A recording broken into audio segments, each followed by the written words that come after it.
5월 22일 월요일 말씀의 실제입니다. 새로운 피조물을 위한 새로운 생명.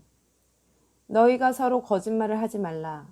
옛사람과 그 행위를 벗어버리고 새 사람을 입었으니 이는 자기를 창조하신 이의 형상을 따라 지식에까지 새롭게 하심을 입은 자니라. 골로새서 3장 9절에서 10절. 이 세상에 태어났을 때 당신은 부모로부터 태어나 인간의 생명을 받았습니다. 이 생명은 당신이 거듭나기까지 살았던 생명입니다. 당신은 또 다른 생명인 하나님의 생명과 본성을 받았습니다. 그러면 당신에게 두 가지 생명이 있습니까? 절대 그렇지 않습니다. 그리스도인으로서 당신은 단 하나의 생명만을 가지고 있습니다. 당신이 가지고 있는 것은 하나님의 생명입니다. 인간의 생명은 하나님의 생명과 본성으로 대체되었기 때문에 더 이상 존재하지 않습니다. 당신은 추가적인 생명을 받은 것이 아닙니다. 당신의 옛것은 새 것으로 완전히 바뀌었습니다. 고린도후서 5장 17절은 말합니다. 그런즉 누구든지 그리스도 안에 있으면 새로운 피조물이라. 이전 것은 지나갔으니 보라 새 것이 되었도다. 이 구절에서 피조물이라는 단어가 사용된 것은 우리에게 이 피조물이 무엇인지 잘 알지 못했다는 사실을 알려줍니다. 이전에 본 적이 없기 때문에 이 세상이 묘사할 수 없는 완전히 새롭고 기이한 것이었습니다. 이는 요한일서 3장 1절에 쓰여진 내용과 비슷합니다. 보라, 아버지께서 어떠한 사랑을 우리에게 베푸사 하나님의 자녀라 일컬음을 받게 하셨는가? 우리가 그러하도다.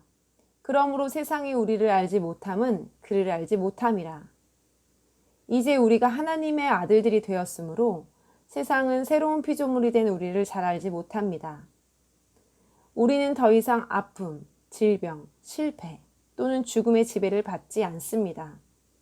우리는 새로운 피조물이며 평범한 인간의 생명을 초월하는 하나님의 생명과 본성을 가지고 태어났습니다. 이것이 바로 그리스도의 메시지이며 예수님이 이 땅에 오신 이유입니다. 영접하는 자, 곧 그 이름을 믿는 자들에게는 하나님의 자녀가 되는 권세를 주셨으니. 할렐루야. 참고 성경입니다. 요한일서 5장 11절에서 13절입니다. 또 증거는 이것이니 하나님께서 우리에게 영생을 주신 것과 이 생명이 그의 아들 안에 있다는 것이라. 그 아들이 있는 자는 생명이 있고 하나님의 아들이 없는 자는 생명이 없느니라. 내가 하나님의 아들의 이름을 믿는 너희에게 이것들을 씀은 너희에게 영생이 있음을 알게 하려 함이며 또한 너희가 하나님의 아들의 이름을 믿도록 하려 함이라. 고린도 후서 5장 21절입니다. 하나님께서 죄를 알지도 못하는 그를 우리를 위하여 죄로 삼으신 것은 우리로 하여금 그 안에서 하나님의 의가 되게 하려 하심이라. 아멘. 우리는 그저 인간의 생명을 가지고 평범한 남자와 여자로 살아가지 않습니다.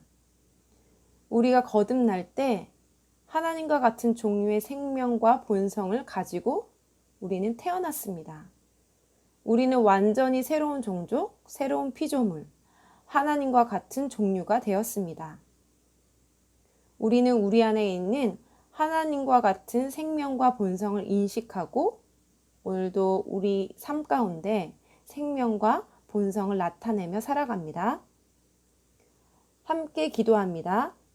나는 예수 그리스도가 내 삶의 주인이시고 평범한 인간의 생명을 초월하는 그분의 생명과 본성이 내 영의 전이 되었음을 선포합니다. 나의 옛 생명은 신성한 생명으로 완전히 대체되었고 이 생명은 아픔, 질병, 패배, 그리고 자연적인 인간의 타락보다 우월합니다. 하나님을 영원히 찬양합니다. 할렐루야.